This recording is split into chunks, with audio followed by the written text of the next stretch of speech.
We are Marc, Amy, Juliette and Clement from the medieval Château de Rosieres.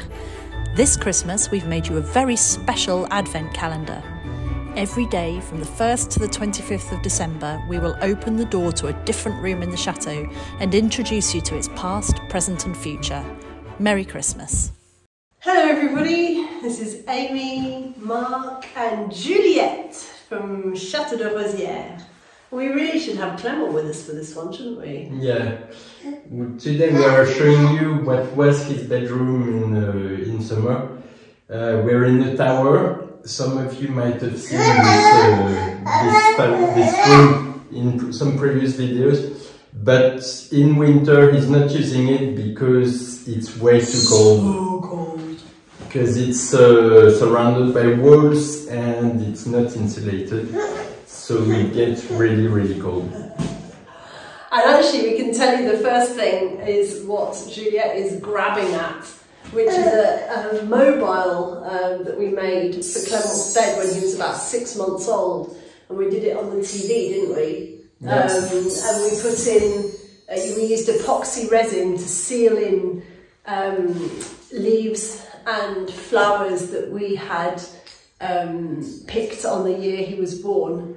And he absolutely loved it, and apparently so does she. It's quite hard to film in this room because it's actually really tiny. It's we're in the smaller of the two towers of the chateau, and it is probably what was originally a staircase turret. So it's not really a size of a room to live in, probably. No. It was more meant to host a staircase or maybe be defensive originally. But it's been transformed over the centuries, and it's quite likely that it was originally built in the 12th or 13th century. Seen from the outside, the tower is quite a rough wall. Which doesn't match the rest of the walls of the chateau. But sorry, I have a noisy one here. So when it lost its defensive use and possibly its staircase use afterwards, it was turned into a beautiful little room with a stunning parquet flooring, and the marble behind me suggests it was used as a wash cabinet. If you remember when we showed you the room in the other tower the other day, there was a similar feature with the marble tabletop that was used as a washing cabinet. So it would have been used to put your washing bowl on top and wash your face while sitting in a little room separate from the main bedroom. She's doing some camera work again. It's not nap time. It's never nap time with her. One of the nicest features in here is the ceiling, which has been made beautifully with a mould in the middle, and it's just gorgeous, so beautifully decorated. And one thing Clement loved was that his uncle gave him some of those night sky luminous things. So he's got a luminous moon and a load of stars. And because it's a dome shape, at night it looked incredible with the lights off and just the starry sky and the moon above him. And we even stuck some of the luminous things on this mobile so they would float around. And he loves this room. And you'll have seen that we changed it so that he got a big bed in here for a while, but it's just so cold in winter that we had to move him out. And then because we're going to be going into the coach house afterwards, I don't know if this will ever be his room again, but he absolutely loved it whilst it was. When the room was refurbished, probably in the 18th century, they turned the defensive features into things that would be of better use. So there is the washing table I talked about. And we also have another gun loop that was turned into a cupboard. So it's quite cool because now it looks like a very secret cupboard. You can hardly see it from when it's closed. And it's likely that there's another walled arrow loop around here because the wall is hollow on all this surface. The wallpaper is quite recent. It's a wallpaper from the 70s, but I think it really fits this bedroom. Yeah, it's one of the nice things they did in the 70s. It's interesting actually, somebody the other day asked, and they said in the comments section, I wonder if, you know, in future decades, all of the stuff from the 60s and 70s that we're saying is horrible now, we'll actually regret ripping it out, not we, but in general. And I think the answer, I wanted to answer that more here, because it's a really good point. And it's exactly what happened in the sort of 1920s and 30s. All the Art Deco stuff wasn't valued back then in the 50s. Baby girl. But I think the key thing is that there was this huge industrialisation in the 60s and 70s where things were mass produced at quite low quality. And so it's not about the time period and the fashion, it's more about the quality of the thing, isn't it? Indeed, in the bathroom we are going to renovate. We have some Delft style imitations that are made to look like old times, but that are actually just stamped with well, serigraphic stamps.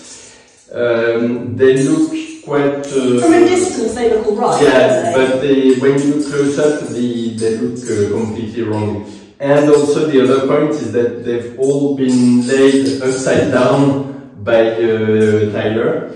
And it's actually the same for the tiles on the floor, which are brownish, as it was quite fashionable in the 70s.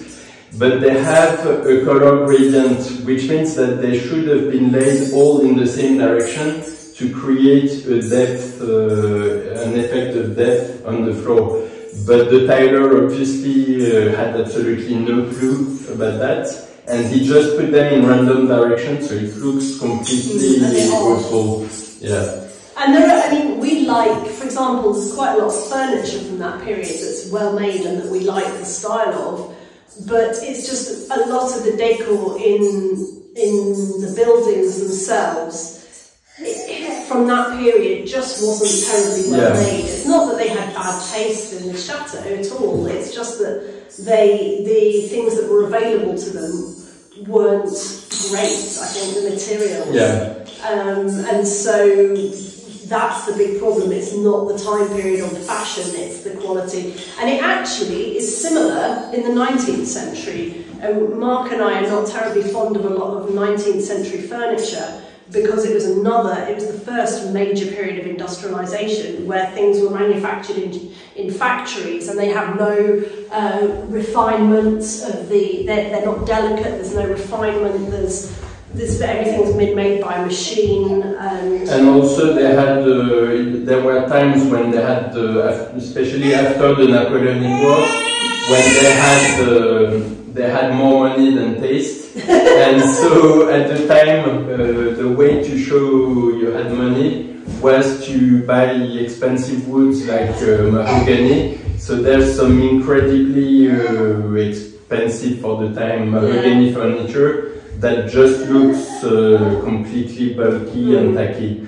And so there was little craftsmanship going into that, but way too much money for... I think that's the key, isn't it? What you said there, craftsmanship. That's what makes something beautiful and in our mind historically valuable. And when things were put in wholesale with no real thought, that's, well, not real thought, but when the materials just don't match or when they're not nice, that's when we have a tendency to take them out. Which is why we have no hesitation to leave in a beautiful wallpaper like this from the 70s. You know?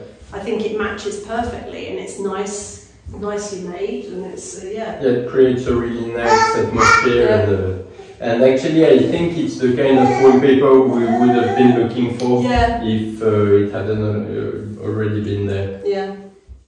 The other thing to look at in here is the floor, which is like the other tower on this floor, with a fabulous, fabulous floor on it. We actually restored a bit of it on the TV show.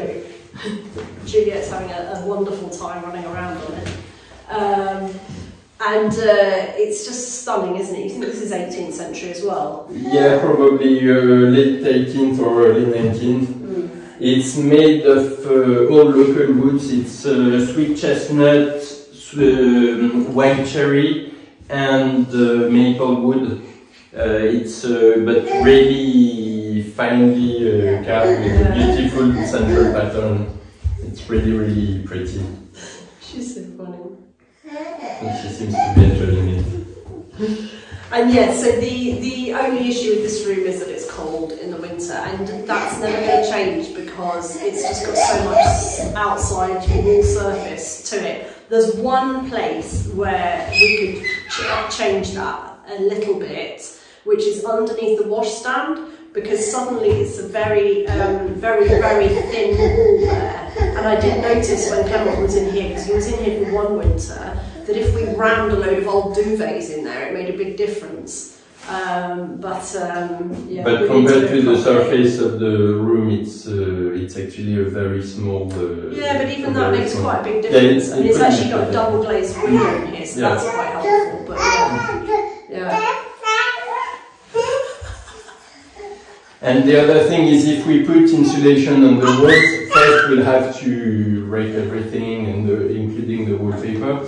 And also the room is already very small, so it will substantially reduce the size of the room. So it's really not worth it. And also it's quite difficult to make nice round walls if we wanted to insulate it. So it would be a lot of work for probably not a huge benefit. And so probably ultimately this room will be a dressing room attached to another room, because already it doesn't have its own entrance. You have to come through another room, which is a room we'll be showing you another day. And I think it's not got a huge amount of work to do to it, has it? Just, you know. No, I think it's really fine as it is. Yeah, I mean, the decor is obviously a child's bedroom decor at the moment, but it's pretty nice. Yeah. Thank you for joining us today. We hope your eardrums haven't suffered too much. Ours have a little bit, yeah. Maybe we'll swap her out for Clement for the next one. I'm not sure we can handle both at the same time. Do subscribe if you haven't already. We'd love you to follow our journey, and we'll see you tomorrow. Bye. Bye.